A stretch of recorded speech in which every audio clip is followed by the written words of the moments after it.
Olá, seja muito bem-vindo ao canal Macacos Me Mordam. Nós vamos hoje receber um convidado bastante especial para falar de um tema que está ganhando muita atenção, já merecia ter mais atenção da parte dos gestores há muito tempo, mas que vem ganhando uma roupagem contemporânea e ajudando as empresas nos seus processos para terem sucesso. Meu nome é Carlão Muniz, eu estou aqui com o Marco Murara e nós vamos hoje conversar com Nelson Neto. Marco, quem é o Nelson? Olá, tudo bem, galera? Bom, o Nelson Neto, além de ser um querido colega de trabalho, professor junto com a gente em algumas instituições, né? Ele é designer, ele é CEO do Centro de Inovação No Valley Hub e coordenador de cursos de design. Neto, seja muito bem-vindo ao canal Macacos Me Mordam. Muito obrigado, Marco, muito obrigado, Carlan. Foi um convite muito bom. Fiquei muito feliz de receber esse convite de vocês para participar desse espaço incrível de informação e conhecimento.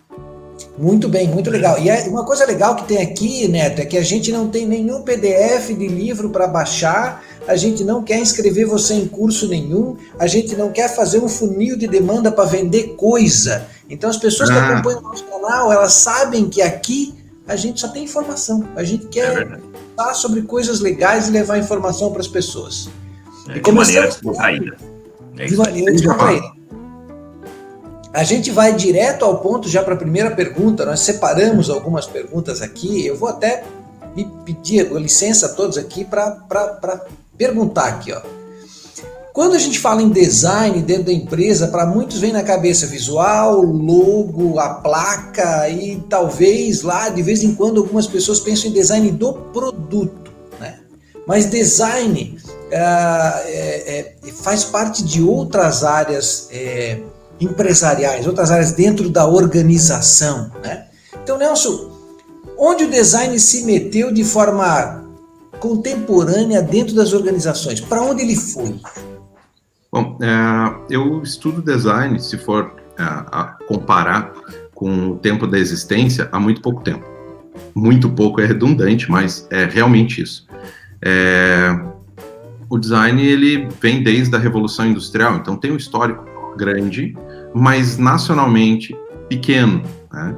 A gente tem aí cerca de 60, 70 anos de estudo de design, mas ele era conhecido como desenho industrial. Então ele estava lá dentro da indústria, lá no parque industrial, no âmago da coisa, da produção do produto, né? Então envolvia muito projeto de produto. Mas hoje a gente está falando de inovação em design. Então quando a gente fala de inovação em design, a inovação não pode ser só o produto, o palpável, o produzido ali, né? Ele vai estar envolvendo a parte praticável, a tecnologia, né? Os valores humanos, é o que se deseja, as relações que tem com os indivíduos, e o negócio, né? Se não tiver negócio, não é inovação, é só um monte de ideia e excentricidade. Então, o design vai trazer à tona essas relações. Isso não sou eu dizendo, tá? Isso vem do Instituto de Design de Stanford, é um estudo sociológico, empresarial, para identificar as relações do design nos ambientes industriais. Ou seja, nós estamos falando do design da empresa, literalmente o design do negócio, e não mais apenas o design de aspectos gráficos do negócio, ou mesmo, como o Marco disse, design de produto, né, Nelson? Design não só de processos, mas é o design, ou seja, o desenho de como eu vou organizar o meu negócio no dia a dia em termos estratégicos. O nosso principal problema de entender o design no Brasil, ele está fixo na semântica. É que para o brasileiro, design significa mais, né? Mas em outras línguas você vai ter lá o desenho, né? O que a gente entende como desenho no português é o dibujo no espanhol. Então é o ato de rascunhar a mesma coisa. E essa é uma das características de vários designers, que é a capacidade de você conseguir transferir a tua ideia, a tua informação mental, a tua criatividade para o papel, para poder mostrar para as pessoas assim, cara, a ideia é essa. Quer que eu desenhe? Eu desenho para ti. Assim, ó. Funciona assim. Então, durante muito tempo, o design foi associado à capacidade de desenhar e automaticamente ligado à arte de alguma forma, estética e tal. E houve tem essa linha. E continua existindo, né? Esse design. Arte, esse design focado em estamparia, em imagem, produção gráfica e tal, isso existe, isso não sumiu. O que aconteceu é que o design, como processo estratégico, alcançou outros espaços dentro das empresas e das indústrias. Ele virou, sim, uma das grandes estratégias de negócios, o design como gestão do negócio. Legal, mas a pergunta que eu te faço é a seguinte: com base nessa situação, nessa aplicação do design de maneira mais moderna, uma empresa precisa de um designer dentro da empresa, né, para poder ajudar nessa organização? Ou, na verdade, na tua opinião, é o gestor que precisa ter mais noções de design ou desse tipo de aplicação do design para utilizar nos processos de decisões? Na verdade, eu vejo isso como um conjunto. As coisas têm que andar juntas. A gente pode ter empresas que têm design na sua formação ou empresas que produzem com design. E aí você tem duas situações específicas. A empresa que produz com design, ela vai contratar lá um escritório criativo, terceirizado, para criar os seus produtos que terão design na criação. Mas a empresa, ela contrata o design. Ela não tem design. Ela produz com. É diferente. Mas eles aí já têm uma percepção, né?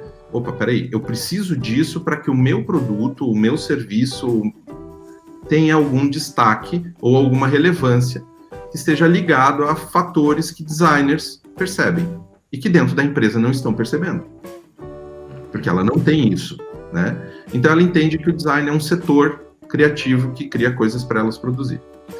A empresa que tem design, o design vira estratégia. Então ele está em diferentes espaços da empresa, ele está desde o operacional até o tático e estratégico da empresa. Ele perpassa os diferentes espaços. Mas, Marco, eu ia perguntar para o Marco exatamente sobre isso. Marco, essa história do design aplicado à gestão empresarial e planejamento, é engraçado que ela parece uma roupagem nova para algo que, na verdade, a gente já fala muito em gestão, em planejamento, a gente já fala muito nessa organização, no raciocínio do negócio, vamos chamar dessa forma. Né? Tô certo ou tô errado? Não parece novo, mas não parece novo. Eu separei um material aqui só para ilustrar para vocês. Por exemplo, a gente tem Mintzberg. Mintzberg fala da escola do design, entende? De desenhar a estratégia. Foge da questão da semântica que o Neto falou, que é muito comum aqui no Brasil. Então, ele fala de desenhar a empresa estrategicamente, entende? Aí a gente sai lá de 1900 e bolinha, lá da escola do design, e a gente vem para 2008, quando começa a surgir livros como esse aqui, ó, que o título original dele é Back to the Napkins, ou seja, de volta ao guardanapo, e ele fala exclusivamente sobre desenhar as ideias, organizar os esquemas da estratégia com base em desenhos. Então começa ali um modelo disso. E depois vem para 2010, 2012 no livro, joga para cá, Business Model Generation, que é o livro do Alexander Osterwalder, e aí entra com o que o Carlan falou, que é algo revolucionário que vai mudar o mundo que ninguém nunca viu, e o livro do Osterwalder é assim, tá? As primeiras 14 páginas você pode rasgar e jogar fora, com todo o perdão ao Alex Osterwalder, né? Mas nas primeiras 14 páginas ele diz, não, esqueça tudo que você já aprendeu, tudo que você já aprendeu é velho, legal agora é o Canvas. Mas o Canvas é uma representação gráfica de uma ideia, que é o que já tinha na análise SWOT, que é o que já tinha no gráfico de Ishikawa, que já tinha em outras ferramentas, né? Só que o que eu acho muito legal do design, digamos assim, talvez eu possa estar dizendo uma heresia, mas a linha do design clássico, que é o que o Neto, que vem da formação do Neto, isso passa a ser uma filosofia dentro da empresa, aí é legal. Porque a gente está trabalhando com essa galera que tem uma idade bem mais jovem que a minha, né? Eu sou mais velho que vocês dois, então me permito dizer isso. Uma galera que tem uma idade bem mais jovem, que é a que a gente trabalha na graduação, nós três, os nossos alunos, que eles têm uma forma diferente de pensar. E se a gestão e a estratégia não aprenderem a ser dinâmicas como o design podemos fechar os cursos de administração no Brasil inteiro, porque a gente vai ser olhado como os velhos, que só olham planilha. Por isso que o design tem tanto a contribuir. Enfim. Bem interessante, bem interessante. Aliás, falando nisso, Nelson, de contribuição, o design tem muito a contribuir. A última frase do Marco, eu fico pensando assim, e me corrija se eu estiver errado, essa história do Canvas, tudo, ela invadiu o dia a dia dos negócios muito por causa dessa juventude, dessas novas empresas, né, muito chamadas aí de startups e tal, com uma outra pegada, com uma outra, às vezes, mentalidade. Bem, primeira pergunta para ti é isso, se é isso mesmo que aconteceu, se vem por esse caminho, essa aplicação moderna do design. E a segunda pergunta tá, mas espera aí, e uma padaria? O Marco, nós vamos abrir uma padaria, eu e o Marco, nós vamos abrir uma confecção pequena na nossa cidade. Negócio tradicional, né? Negócio tradicional, né? Mas, enfim, não é startup no sentido da pegada moderna. Vou design, então eu estou ensinando todos os empresários a pensar de maneira um pouco diferente, é isso?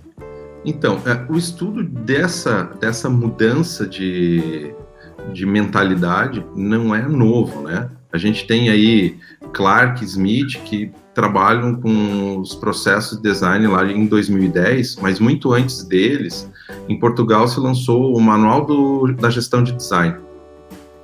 Isso foi em 1997. E o pessoal já pensava na gestão do design, mas era algo inicial, era algo mais avaliativo de processos para conseguir entender como isso se mesclava aos demais ambientes, aos demais espaços. A gente vai entender muito mais disso com o Tim Brown, quando ele faz o dossiê do pensamento de design.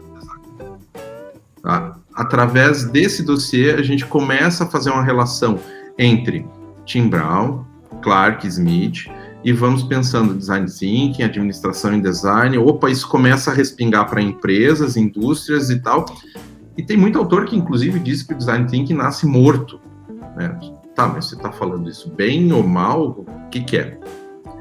É que, assim, toda ferramenta de design, todo processo de design, todo método de design, ele só vai funcionar se você tiver a capacidade de realizar, não necessariamente etapa por etapa dentro da dinâmica imposta, engessada, mas de perceber quais etapas são factíveis, quais etapas fazem parte do expertise ou da necessidade da empresa ou do negócio que você está desenvolvendo, porque é muito adaptável. Até pouco tempo atrás se utilizava como estrutura básica de ensino de design um cara chamado Mike Baxter, que é lá dos anos 70, Bruno Munari, que é dessa época também. E são estruturas simples, e se você observar, todas essas estruturas têm 3 fatores essenciais. Você tem um período de identificação, análise e levantamento de dados, um período de conversão dessas análises, em algum tipo de resultado, que é a parte criativa, de desenvolvimento. Você vai chegar no MVP, que é o que o pessoal adora falar em startup, né? Eu fiz o meu mínimo produto viável e eu agora vou testar esse produto. E daí tem a parte final, que é o produto em si, o resultado. Então, todos os métodos, todas as ferramentas funcionam da mesma forma. E por isso, a gente, como professores, interpreta, mas isso não é super inovador. É que não é a estrutura, é a forma de desenvolvimento e aplicação disso. É a amplitude que isso é utilizado dentro da empresa e que reflexo causa fora da empresa ou fora do negócio. Então, assim... Mas então posso considerar, então, essa roupagem que o design traz para as empresas uma nova forma até de pensar. De pensar de maneira mais ágil, de maneira mais... de rapidamente estabelecer a ideia, estabelecer o que eu quero com aquilo, estabelecer os detalhes, entender o mercado com velocidade? Pode sim. O que é tão atrativo para o jovem é que a gente começa a pensar assim, até os 22, 23 anos, o ser humano é um ser sem medo. A gente tem uma questão biológica lá, de hipotálamo e tal. Não sou médico, gente. Não é, o meu estudo não é esse. Mas a gente identifica que a gurizada tem menos medo de criar, de dar errado e tal. E startup, querendo ou não, é uma modelagem de negócio jovem. Você vai ter investidores com mais experiência e que vão, esse negócio, ele vai identificar por experiência, não, isso aqui funciona, eu vou investir aqui, porque isso vai gerar um negócio maior. Mas quem foram os caras que deram o boom da coisa? Sim, foram os jovens. E nesse sentido, as metodologias de design, como Design Thinking, são metodologias que desafiam a lógica de negócio. E por isso é assim, vista, é muito legal ter o nome disso, mas é difícil aplicar, porque eu vou ter que pensar no negócio, no final. Eu vou ter que ter feito toda essa trajetória, identificado o público, pesquisado, desenvolvido as ideias, feito os processos de produto, testado, prototipado, tal. Mas minha indústria, eu vou fazer setup, isso vai custar caro. Não, você está prototipando. Protótipo hoje é impressora 3D, que é baratíssimo para produzir. Você contratar um modelista, que é muito mais barato que qualquer outro processo industrial. É você fazer um protótipo de aplicativo com base já pronta, que tem programação e você não gasta com isso, né? Você gasta com o resultado que ele te traz, e daí você vai poder investir depois. E como esse negócio vai funcionar especificamente como negócio, né? Como essa história toda vai funcionar como negócio, é feito depois. Se você aplicar isso e daí chegar assim de forma deliberada, não, a minha empresa agora funciona com design assim, você trava a empresa. Porque o administrativo não entende, o produtivo não sabe para que está produzindo, o pessoal do design, mas espera aí, agora é design em tudo. Então, você fez uma quebra muito grande no processo de uma indústria tradicional, ou de uma empresa de formato tradicional, que presta aquele serviço como sempre foi, e me manteve vivo até agora, né? Então, aí tem uma característica de anos de negócio, ou de uma empresa familiar, que foi passada de pai para filho, para neto, e que sempre funcionou desse mesmo jeito, e você incutir aí, ou introduzir um método nela inteira, é muito difícil. Daí, respondendo a tua segunda pergunta, a gente pode pensar da seguinte maneira. Gente, tem autor que fala sobre todo esse processo, tá? Então, se vocês forem pesquisar Mozotta, Brigitte Mozotta, ela tem uma bibliografia que fala sobre a introdução dos processos de design nos negócios, e ela traz três profundidades, vamos chamar assim, tá? Você pode fazer de forma gradativa, de forma responsável ou de maneira deliberada. A deliberada é aquela que você chega e bota em tudo, né? Se você só fizer isso, você causa um colapso na sua empresa. E isso pode ser muito prejudicial.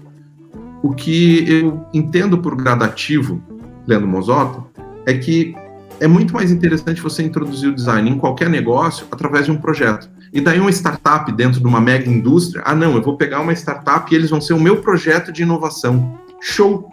Porque eles têm a metodologia do design já intrínseca no negócio deles. Ou não, eu não quero ninguém aqui dentro, eu vou pegar um setor, e vou pegar esse setor, vai desenvolver um projeto, e eu vou pegar o método de design, e eles vão fazer o passo a passo. E daí eu começo a introduzir, esse projeto deu certo. E daí agora eu, de maneira responsável, vou transformar isso num setor, né? Então, indo para o segundo passo, um setor de projeto construindo a integração, né, do design com os demais ambientes da empresa, inclusive com instâncias sêniores, superiores. E aos poucos isso vai se tornando o branding da empresa. Ele vai fazendo parte do branding da empresa. E daí, de forma maior, então, deliberado, você vai projetar e vai fazer a tua empresa inteira ser integrada a um método, a um processo de gestão de design. Legal. Neto, olha só, algumas das coisas que tu falou me chamou a atenção, porque eu venho acompanhando o processo das startups já há muito tempo, há 10 anos eu venho acompanhando essa evolução, já participei de muitos eventos de Startups Weekend, Campus Party, essas coisas todas, já participei de vários eventos desses, desde a época em que se acreditava que o Canvas era bala de prata, até o momento em que se percebeu que era uma ferramenta complementar às outras e não única e tudo mais. E lá naquela época eu já vinha dizendo para a galera assim, calma, é legal esse lance de ser unicórnio, de não sei o quê, sabe? Mas a gente precisa entender que vocês têm uma grande ideia, uma ferramenta promissora que é escalável, mas você vai ter que convencer um velhinho, que é o cara que tem dinheiro, que tem uma cultura administrativa tradicional, a dizer para ele, pega os seus dinheiros, coloca os seus dinheiros aqui e a gente, se acontecer aquilo que a gente testou num fim de semana, conversando com 20 amigos no Facebook, fazendo uma entrevista, se isso tudo acontecer, a gente vai transformar os seus dinheiros em mais dinheiros. Aí o velho vai olhar e vai dizer, não, bicho, a minha grana, assim, tá muito arriscado esse troço, eu vou colocar ali no mercado financeiro que tá tudo certo, não me incomoda. Então, eu vivia dizendo para a garotada assim, calma, a gente tem que fazer isso aos poucos, exatamente como você falou, faz um projeto dentro de uma empresa e você vai começando a adaptar a cultura, não é nem mudar, porque mudar a cultura de uma empresa é um processo, nossa, tem que ser muito disruptivo e assim, na maior parte das vezes a gente vê que dá um racha danado. Então, esse processo que você falou, passo a passo, projeto por projeto, ganhando a compreensão das pessoas aos poucos sobre a importância do design como estratégia, como cultura da empresa, eu acho isso fantástico. Então, eu acho que é nem tanto ao céu, nem tanto ao inferno, não é só aquela gestão engessada, tradicional que existe há décadas, e também não dá para chegar e ser exclusivamente assim, desta forma, chegar e enfiar dentro da empresa. Ela já nasce com essa metodologia de design, com esse espírito startup, com essa metodologia de trabalho, ok. É outra coisa. É outra coisa. Né? E ainda assim, um modelo. Isso, e ainda assim eu digo pra galera, calma gente, vocês usam aquela camisa bonita escrito em inglês atrás, assim, você só precisa estar certo uma vez. Aí você tá com 48 anos, continua morando na casa da mãe, virgem, na 18ª ideia que vai mudar o mundo, né? E não tem grana para comprar um Subway de 15, né? Sabe o Subway de 15 centavos? O cara não tem grana para comprar um Subway de 15, mas ele sabe que em algum momento ele vai ser o novo Mark Zuckerberg. Para um Zuckerberg, um Uber, um Airbnb, um WhatsApp ou Instagram, tem milhões de garotos virgens em casa, morando com a mãe, com a ideia que vai mudar o mundo e com 40 anos e não tem grana para comprar um Subway. Tem muito aplicativo que morreu na praia. Sim. Porque aí mora uma outra coisa, né? Quando a gente começa a falar de gestão de design e inovação, a grande massa entende inovação como tecnologia embarcada em gadgets, em smartphones, tablets, reloginhos e assim por diante. E, na verdade, inovação tecnológica não é isso, né? É a forma como a gente consegue aplicar e evoluir uma série de processos, uma série de equipamentos também, óbvio, mas, em suma, inovação tecnológica é você sair de um ponto A, que tinha solução tal, né? E chegar no ponto Z, consumindo menos energia, menos material, tendo maior eficiência, maior eficácia, sendo mais barato e tal, e transformar isso em negócio, porque se não for negócio, não é inovação, né? Então, assim, o que a gente vê acontecendo muito hoje é que tem um deslumbre, isso é bom, porque cria uma massa crítica muito grande falando sobre o assunto, interagindo, né? Então, eu não acho que não seja válido, eu acredito que Startup Weekends, hackathons, todos os tipos de eventos como esse são necessários para as pessoas entenderem o que é. Você não tem curso de startup, né? Eu vou fazer uma faculdade de startup, como é que funciona? Começa que quando você terminar, tu já tá velho no negócio, porque 4 anos estudando startup, tu tá velho. Porque, bom, o último boom de Startups foi ali exatamente o que o Carlan falou, né? Uber, Nubank e assim por diante. Se a gente pensar bem, isso tem quantos anos? 8, 9.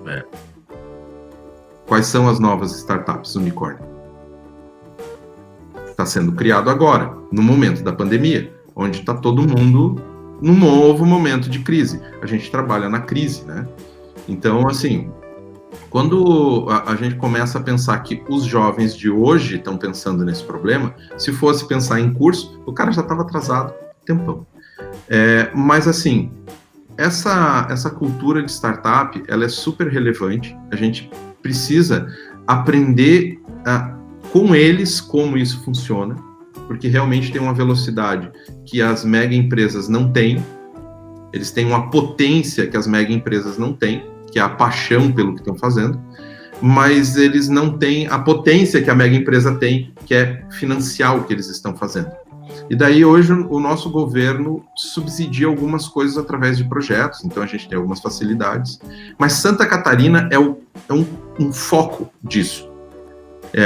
A gente tem aí um ambiente, um espaço que se chama Sapiens Park, em Florianópolis, que é um dos primeiros grandes parques de desenvolvimento de tecnologia, tá, do país como parque tecnológico. Tá? Então, se vocês quiserem como referência, dá uma consultada. Deixa eu até pegar aqui o endereço, é sapienspark.sc.gov.br. Se vocês acessarem lá, vão ver a pujança desse ambiente, e eles usam gestão de design no Sapiens Park. E eles ali facilitam, mentoram, instruem, constroem novos negócios. A gente tem aí uma série de referências que usam design como gestão do seu negócio. A Audaces é uma delas, né? A Automatiza Laser, que é uma empresa que trabalha especificamente com máquinas de gravação, corte a laser e tal, mas eles também fazem processos de corte para vestuário. E daí eu falei da Automatiza e da Audaces juntas, porque a Audaces é uma empresa de software que usa hardware para algumas coisas, mas ela necessariamente é uma empresa de software, de melhores processos da área de confecção, desde criação, modelagem, encaixe e tal. Então é uma plataforma digital, que é o tradicional da startup hoje. Mas junto com a Audaces, você tem uma startup que se chama Molde.me, mas não é de microempresa, é Molde.me, porque é eu fazendo molde, e eu não preciso de uma mega plataforma. Eu tenho a plataforma online, com baixo custo, e daí o pensamento da startup fazendo um processo que para a indústria precisa ser gigante, mas para aquela senhora, para aquele micronegócio, não precisa ser tão grande, porque ele não vai precisar daquela mega estrutura toda de criação, de tal. Ele só precisa resolver como fazer o molde da roupa que vai costurar. E a Audaces não oferece isso. Então, a startup tendo a velocidade de uma empresa que já ficou grande. Né? Então, hoje a gente tem esses ambientes que formam um baita ecossistema, que pode trabalhar aí tanto inovação quanto parceria, colaboração e assim por diante. Bem, deixa eu fazer um comentário aqui rápido, nós já estamos indo devagarinho para a reta final dessa conversa com o Nelson. Tem uma coisa bem interessante que essa conversa para mim gerou reflexão. A gente, quando ensina marketing, quando trabalha com marketing, e mesmo com gestão de maneira mais global, a gente fala que não adianta nada usar as ferramentas se você não tiver a mentalidade. Você vai usar de maneira incompleta, vai usar, mas sem saber exatamente por que está usando. Então, a gente, quando ensina na mercadologia, né, a marketing, a gente está sempre preocupado que a pessoa tenha entendido e saiba defender a mentalidade muito antes de ensinar os detalhes técnicos ou as ferramentas técnicas. Eu percebo, Nelson e Marco, a mesma coisa acontecendo aqui. Ou seja, eu posso utilizar esses processos de design, só que eles parecem que podem não alcançar os resultados mais otimizados possíveis se não houver mentalidade. Até o Marco falou antes sobre cultura. Se você não tiver uma cultura que permita, né, imagine uma organização engessada ou uma organização mais tradicional querendo colocar a forceps, querendo colocar não vai dar muito certo, pelo contrário, vai arranhar uma porção de gente, uma porção de processos no meio do caminho e é capaz de não sair nada. Então aqui para mim tem uma grande reflexão e uma moral, que é você procurar entender o que isso muda numa organização. Para você colocar, e aí vem o que vocês dois falaram, ou seja, vamos por partes, se for para colocar, se nós estiver alterando realmente, se isso for muito diferente do que a empresa faz hoje, da forma como ela faz hoje, então vamos por partes mesmo. Porque senão a gente vai quebrar a parte boa que existia. Sim. Se a empresa chegar até ali, e não vai conseguir o máximo dessa novidade, que é essa maneira de fazer o processo mais ágil. E pelo que o Nelson comenta, tem algumas coisas nesse pensamento do design que ele troca um pouco a ordem dos fatores, né? Você acabou de falar de protótipo e tal, então eu percebo ali uma troca na ordem dos fatores, e não é toda empresa que é capaz de compreender essa inversão. Mas hoje tem muita facilidade para fazer isso, né?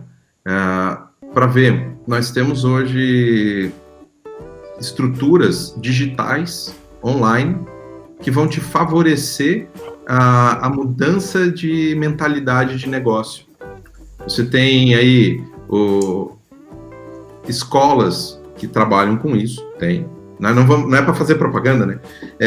Mas existem escolas, você vai encontrar várias escolas que trabalham com mudanças de mentalidade. Tem Sputnik, Conquer e assim por diante. E você tem estruturas como, por exemplo, os centros de inovação, que podem te auxiliar na tua migração de um processo para outro, ou na tua percepção de aonde pode entrar essa moda de inovação, né? Porque para muita gente ainda é moda, aonde pode ser inserida e como isso vai acontecer. E de novo, Santa Catarina é um grande diferencial nesse sentido. Você tem uma estrutura aí de 15 centros de inovação já instalados, e todos eles em funcionamento. Assim como tem, por exemplo, o pessoal do Co-Creation Lab, que pode te auxiliar a estruturar o teu negócio desde uma ideia. Gente, o cara está em casa, ele tem uma ideia, eu quero fazer um negócio para o meu cachorro, eu acho legal. Como é que eu acho que vai ser a solução da vida minha e talvez um monte de gente. Como é que eu transformo isso num negócio? Uhum. Como é que eu deixo de ser o professor Pardal, que inventou um negócio legal em casa e solucionou, aí o meu cunhado olhou, gostou, eu fiz para ele também, né? Tá, mas isso custa. Se custa, ele pode ter valor. Se tem valor, eu posso cobrar por isso. E daí eu vou cair num método antigo de negócio, estruturar. Abrir um CNPJ, abrir empresa, fazer todo aquele treco sem saber se vira negócio. Essa é a forma antiga de fazer o processo. A ideia da startup é o contrário, é a gente testar isso de uma forma muito mais rápida. Então, estruturas como esse pessoal do Co-Creation Lab, tem lá uma metodologia pronta, se chama TXM, que é uma metodologia de design, vai te auxiliar a estruturar isso, assim, do início ao fim. Eu tive a ideia, tá, agora como é que isso vira dinheiros? Nelson, eu também percebo, aqui no Paraná, eu percebo a própria PUC, né, eu percebo várias iniciativas no sentido de aplicar, né, com essa pegada mais startup, essa pegada mais ágil nos processos. Eu percebo uma série de iniciativas dentro da universidade para tentar trazer isso, ou seja... Eles têm uma estrutura que é a Hot Milk, né? Perfeito, a Hot Milk, e mesmo os cursos de gestão da PUC estão todos... E é interessante isso, que parte do curso de gestão, né, na maior parte das vezes. Não parte necessariamente do curso de design. Claro. Né? E eu acho interessante porque essa pegada que nós estamos falando, ou essa criação de mentalidade, essa consolidação dessa mentalidade, essa história, eu achei muito legal a palavra que você usou, né? Eu acho tão, quando essa história, quando o design ele é uma moda, parece que falta algo, e ele o preconceito, né? O preconceito de tudo que é novo e às vezes não é bem compreendido, acham que apenas estão querendo mudar algo que já estava bom. Gourmetizar alguma coisa, né? Outro termo de moda. Perfeito. E essa conversa contigo, nesse sentido, ela é muito boa, porque ela coloca um pouco o design no seu lugar de apoio da gestão, da maneira de fazer. E como eu falei antes, um dos resultados é uma nova mentalidade mesmo de negócios, mais ágil, que subverte alguns processos para poder ter uma visão mais clara daquilo que é possível chegar no mercado, etc, etc. Então, eu, particularmente, fico bem contente. Eu só acho que a gente precisa consolidar muito mais isso, de maneira geral, na universidade e no mercado, né? Eu acho que é um caminho sem volta, Carlão. É um caminho sem volta. Perfeito. Muito bem. Nós estamos aqui, então, encerrando nossa conversa com o Nelson. Nelson, ainda temos, com base na tua formação e nos teus estudos, a vontade que dá é chamar você em breve de novo para mais conversas sobre esse ou outros temas da área de design. Foi um prazer tê-lo aqui, meu caro. Foi muito legal, né, Marco? Muito bom, Neto. Obrigado por ter aceitado o convite, né? Já vamos passar a palavra aí para você fazer o seu pitch final aí. E se você que está assistindo a gente chegou até aqui, nesse momento, já aproveita, se inscreve, curte, compartilha, todas aquelas coisas que vocês já sabem, que todo mundo fala que é chato pra cacete, que sempre tem no final ou no começo dos vídeos e que faz a gente perder um certo tempo. E aqui é assim, vai lá, clica no negócio, compartilha, tá tudo certo, pronto, acabou. Nelson Neto, que prazer receber você aqui, que legal, que papo cabeça, quanto que eu aprendi hoje nessa nossa conversa. Obrigado, Neto. Olha, pessoal, eu que agradeço vocês aí pelo espaço, a oportunidade. É sempre bom poder fazer esse mix.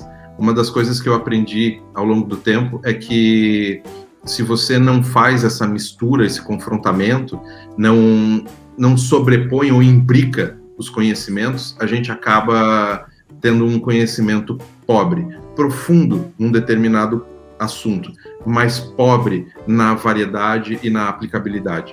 E o universo de trabalho hoje ele é multidisciplinar. Ele não tem como ser de outra maneira. Hoje eu ouvi ontem na TV, você não pode ser apenas o garçom, você tem que fritar o hambúrguer, pedir para o cara o que ele queria, fritar, organizar, montar, entregar. Você tem que fazer o negócio todo. Você tem que entender do teu negócio. E até mesmo porque se você não entender, você não vai ter essa sensação de pertencimento, que você faz parte daquilo e que aquilo é o que faz muita gente crescer. Muito obrigado. Boa. Show de bola. Gente, um abraço a todos que nos assistiram nesse encontro com o Nelson Neto. Marco, um abração para ti, Nelson. E até o próximo vídeo. Se cuidem e até logo, logo. Valeu, um abraço aí.